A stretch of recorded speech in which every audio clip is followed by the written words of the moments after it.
Hello everyone, Zane with you, and today we'll show you how to activate your evolution cards in Clash Royale. Okay, now the first thing that you should do is to simply go and open Clash Royale application on your phone.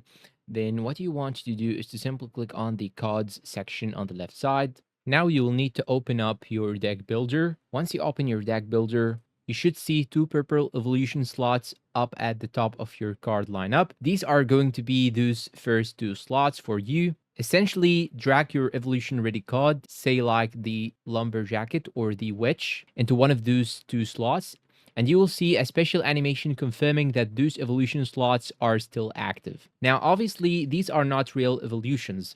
To actually see all the evolutions, I would recommend going to the shop. So simply go and click on the shop icon on the bottom left side. Then you can scroll down to the bottom till you find here all the evolutions that you can actually see. I was just using those two as an example.